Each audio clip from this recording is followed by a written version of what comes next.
Do drugs. I never did. I don't even take aspirin.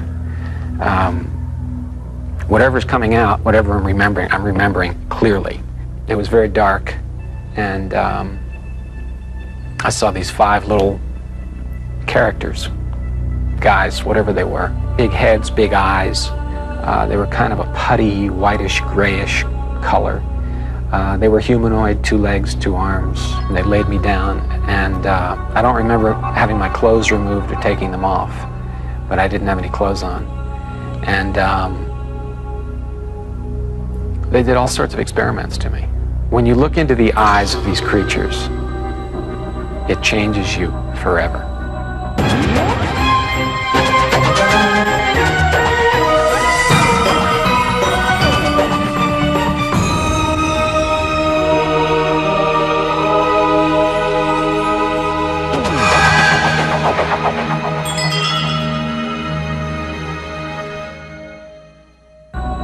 The people you are watching come from various countries around the world. They are of different ages, cultures, religious beliefs, and professions. They all have one thing in common. They believe they've made contact with beings from other worlds. They believe they've had alien encounters.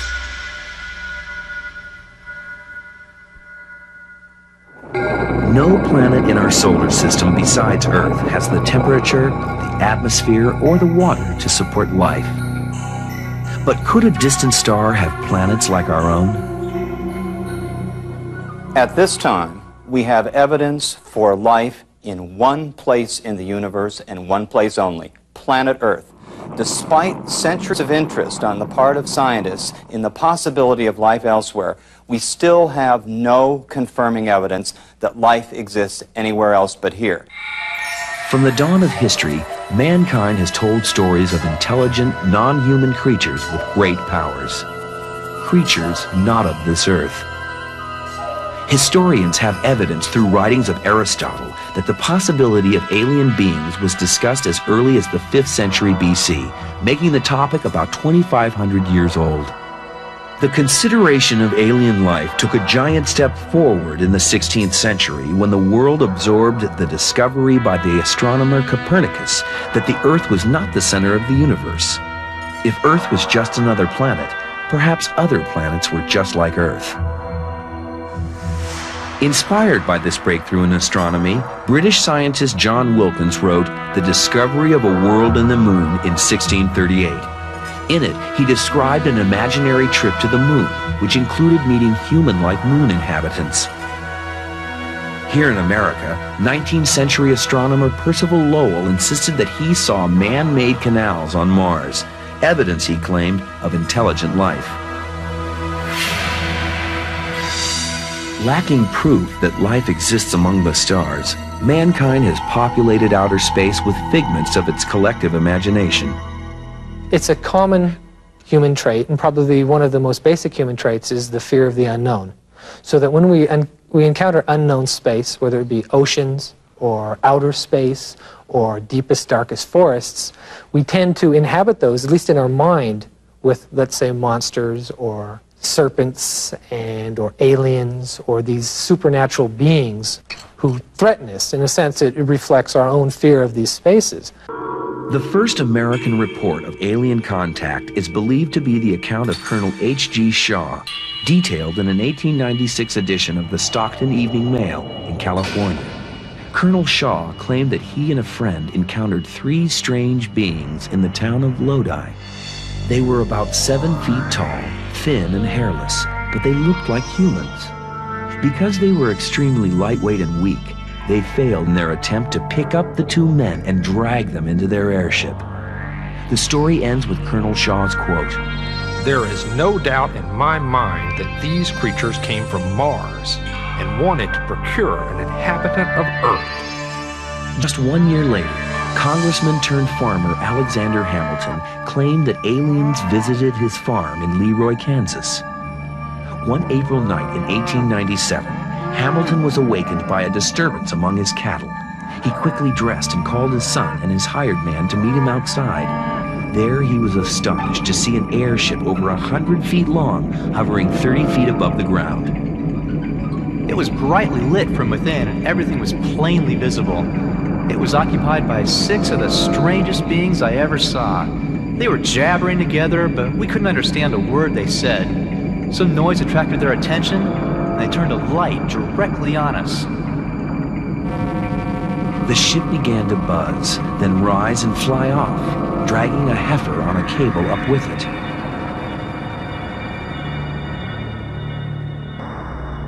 The next day, a neighbor brought Hamilton all that remained of the calf, its head, hide, and legs. Hamilton wrote an affidavit of his experience, which was signed by his son, the hired man, and 11 citizens who swore by his good name.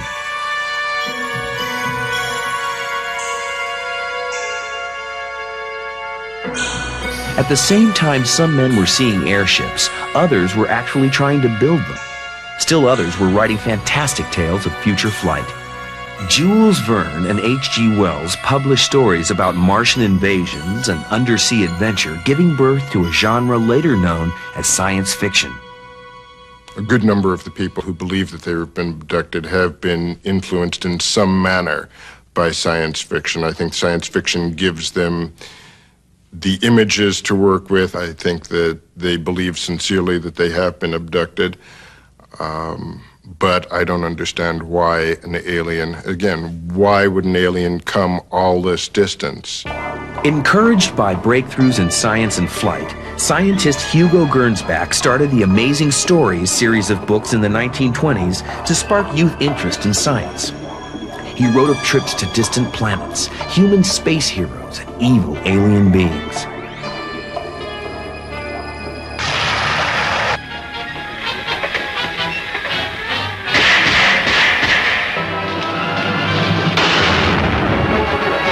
Filmmakers quickly embraced this new genre, including a brilliant young artist who would bring aliens right into American living rooms. Ladies and gentlemen, it's indescribable. I can hardly force myself to keep looking at it. It's so awful. Its eyes are black and they gleam like a serpent. The mouth is kind of V-shaped with saliva dripping from its rimless lips. In 1938, Orson Welles performed a live radio broadcast of The War of the Worlds. Thousands of Americans panicked when they thought they were hearing an actual news broadcast of a Martian invasion of New Jersey.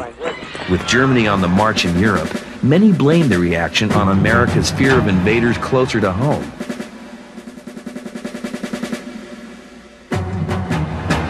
In the years after the War of the Worlds broadcast, some people claimed to have actually seen spaceships and met their inhabitants. They called themselves contactees, and claimed that the aliens they met weren't marauding killers from Mars, but peaceful beings trying to save humanity. The most public of the contactees was a mystic named George Adamski. He not only claimed to have been visited by beings he called space brothers, he said they actually took him aboard their ship.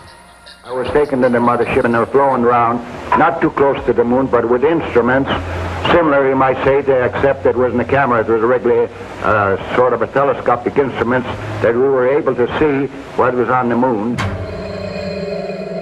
In 1952, Adamski showed photographs of scout craft from a Venusian mothership that bore an uncanny resemblance to chicken brooders available by mail order. While most ufologists acknowledge that Adamski either fabricated or garbled large parts of his stories, some believe the essence is true. It's my belief that something at the core of the Adamski experience is correct. When we see motion picture film taken in Washington in 1965 and in the southeast of the United States in 1970, and still pictures taken in Italy and England and South America of craft essentially identical to what Adamski was talking about, we're forced to conclude that somewhere at the core of it, he did have some authentic experience. In the late 1940s and throughout the 1950s, Europe buzzed with reports of UFO sightings and alien encounters, including blonde, human-like aliens spotted in Scandinavia. Extraordinary beings visiting humans, with these beings having supernatural powers, coming from a distant place.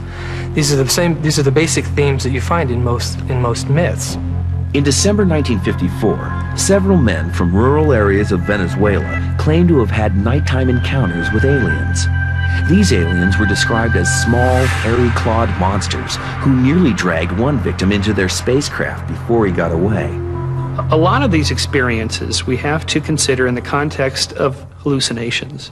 Sleep deprivation causes hallucinations. Bad food sometimes. Molds on bread can cause hallucinations. Native American Indians have done that. There's these South American Yanomamo people who snort this powder stuff that sends them off in these hallucinogenic flying experiences. These kinds of experiences people have, near-death experiences, the light at the end of the tunnel, the spiraling effect, the alien abduction, floating out of the body experiences, these things can all be replicated quite easily by hallucinogenic drugs that occur naturally in the environment. Although he wouldn't talk about it until the late 1970s, Brazilian Antonio Villas-Boas claimed he was forced into a spacecraft and coerced into sexual intercourse with a beautiful blonde alien female who looked human. Many of the stories of alien encounters describe rounded spacecraft with bright lights, yet three distinctive types of aliens emerge from them. The blondes are tall, attractive, and appear Nordic. The grays have smooth, hairless gray skin and look reptilian. Then there are the small, hairy, violent monsters, mostly reported in South America. We don't know what's out there. We're sure that there's something out there, and so we create entities or beings to fill that space, and then based on belief in their existence, it's natural then to believe in interaction with those beings. Throughout the 1950s, around the world, contactees spoke of seeing aliens and meeting aliens. But in the 1960s, the stories took a new twist. On September 19, 1961, Betty and Barney Hill, a couple from Portsmouth, New Hampshire, said they believed they were kidnapped and taken aboard a UFO, that their memories of the entire incident had been wiped from their minds and could only be recalled with hypnosis. The Hill story became the basis for a best-selling book, Interrupted Journey, published in 1966. Believers maintain that the Hills' account inspired other abductees to come forward.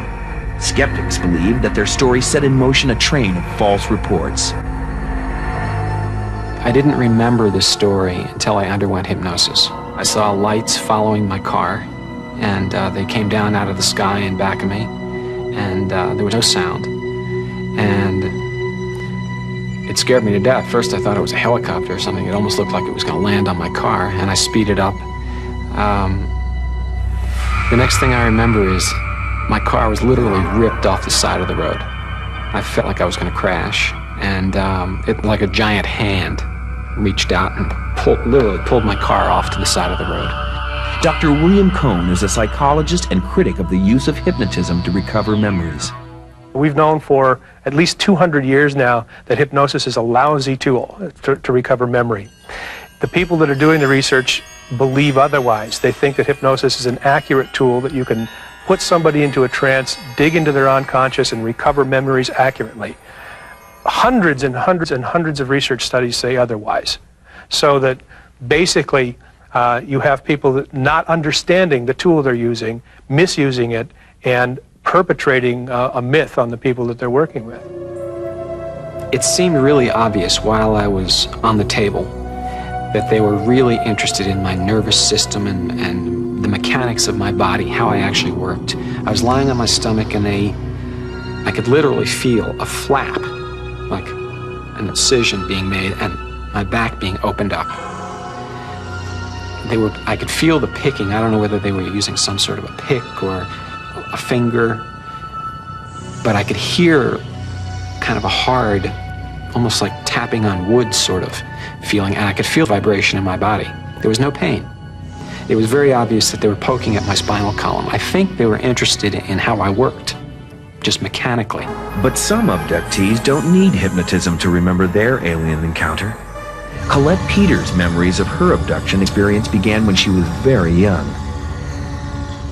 When I was approximately 5 years old, kindergarten age, I had a very unusual experience where I was in my bedroom in the evening after my parents had tucked me into bed, and I had three unusual beings that were about 3 feet tall approach the side of my bed, and the next thing I knew is that I was being raised up out of my bed through a beam of light, going through a closed window, over the trees in my backyard. And I thought it was a really neat experience because I had the sensation of flying, and I was grabbing the leaves and twigs off the tree on my way up at this beam of light.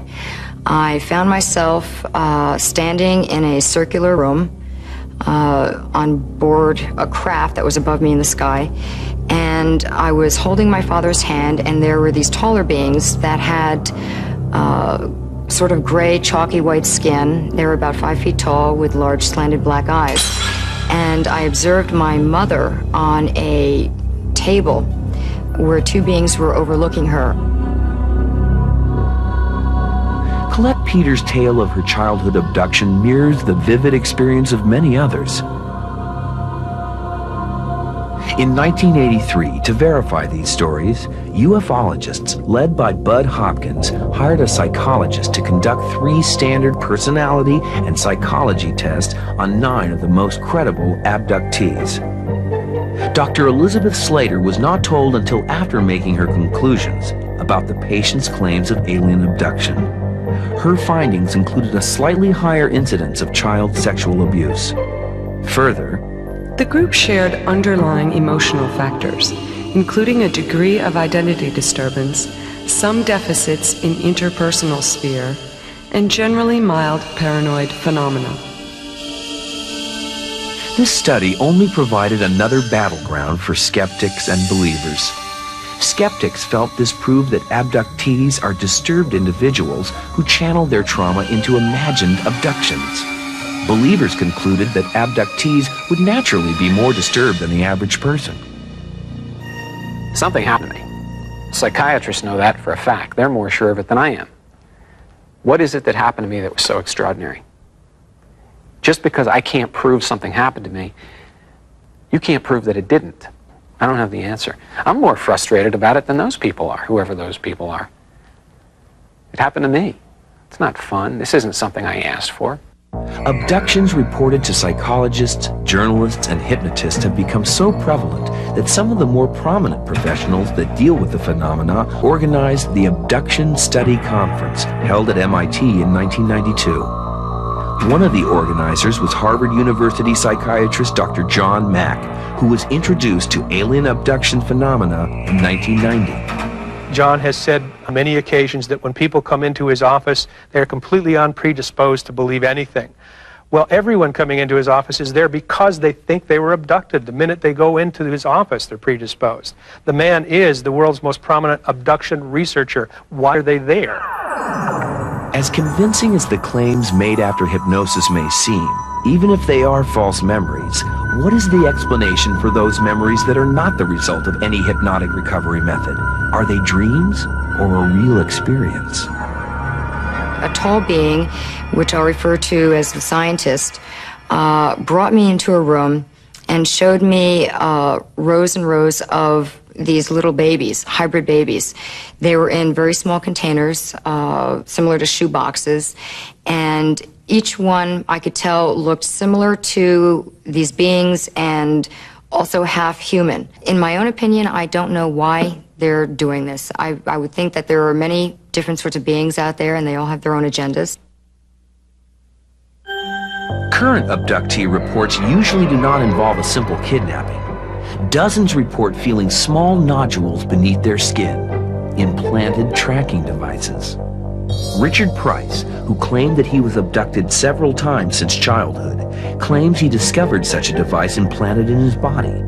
He brought it to Dr. David Pritchard, an MIT physicist and co-organizer of the MIT conference. In 1992, after lengthy, costly testing of the object, Dr. Pritchard concluded that the object was of terrestrial origin. No object has yet been taken from a human that has been certified non-terrestrial. The aliens are very inconsiderate in their abductions because they traumatize human beings, they hurt human beings, they do horrible things to human beings. How inconsiderate of them. Then why are they so considerate to tuck them back in their beds? That makes no sense to me. If you're coming upon a planet as we would, and yes, I have to judge them as I judge myself and other humans, and we wanted to check out a human being, we'd take one, and we'd do whatever we want to it. I remember coming down in the beam of blue light, liking the sensation of flying and grabbing leaves, waking up in my bed, and my bed was filled with evidence of immature leaves from the top of an 80-foot tree that was in my backyard, the leaves and twigs in my bed, and we could not account for it. I went to call my parents, and they were at first told me it was a dream, but then when they saw the leaves and twigs in the bed, they were baffled and very concerned. Then to me, it seemed very real, like a real experience. As the number of abductees increases and the stories become more extreme, the question arises, why now? Some ufologists believe aliens have been visiting Earth for centuries and that early civilizations mistook them for angels or devils. Others claim that extraterrestrials walked the Earth before humans did. Eric von Daniken's 1971 book, Chariots of the Gods, suggested that ancient pictographs, sculptures, and paintings pointed to visits by extraterrestrials during the early development of humanity. For example, cave drawings in France, South America, and Africa depict men in spacesuit-type attire, including antenna-like spirals on their headgear. Many skeptics believe that so-called witnesses suffer from overactive imaginations, influenced by fictional portrayals of little green men in spacesuits. But what, von Daniken asked, fed the imaginations of ancient people? Where, in ages preceding flight, would they come up with the notion of landing strips? Skeptical historians say that von Daniken and his peers have taken liberties with ancient artwork. But what of the reports from today's abductees? They describe waking up in their bed, eyes open, not being able to move, watching some beings walk in the room. Maybe they feel a weight on their chest or they feel themselves floated out of the room. That's a classic sleep paralysis episode. Hundreds of people throughout history have had that happen to them. I've had it happen to me 4 or 5 times in my life. It's very real, it's very frightening, and we really don't know what it is. But I don't think it's alien abduction. Dr. Michael Shermer is a professor of science and technology at Occidental College in California, a founder of Skeptic magazine. The alien abduction phenomenon and the UFO phenomenon is one of the most interesting to me because it's emblematic of a social movement, what sociologists call a moral panic, what historians call like a witch craze. It's one of these things that starts snowballing, and when it's driven by the mass media, where the information is exchanged very quickly, you see it blossom, all on the flimsiest of evidence. Modern reaction to the actual reports of alien contact has varied. It includes abject fear, hope for humanity's enlightenment, scientific curiosity, dismissive skepticism, and sheer amusement. While the debate goes on, the scientific community is working quietly to see if there might be life beyond Earth. At the 1996 meeting of the American Astronomical Society in San Antonio, scientists announced the discovery of several planets in distant galaxies that just might have the warm, watery conditions essential for life. Astronomy may be on the verge of discoveries as earth-shattering as those of Copernicus in the 16th century. NASA plans an ambitious 25-year program to search for other planetary systems, especially Earth-like planets that may be habitable. The search for planets outside our own solar system, and for that matter, planets on which there is life, is a high priority in science and astronomy. There is a natural curiosity on the part of most people who become astronomers in this possibility of other worlds in space. It's in part why people become astronomers. They wonder about these mysteries of the cosmos, and they'd like to know. That curiosity, in fact, propels us to undertake research, to send probes out into space, to build instruments like the Hubble telescope that can see greater detail than we've ever seen before. So this is, in fact, a major theme in modern science, to look for other worlds in space and also to look for life in the universe besides our own. Will we find other intelligent beings out there? If we do, will we discover that they found us first, as many claim, or will we be the strange aliens who visit another planet's inhabitants?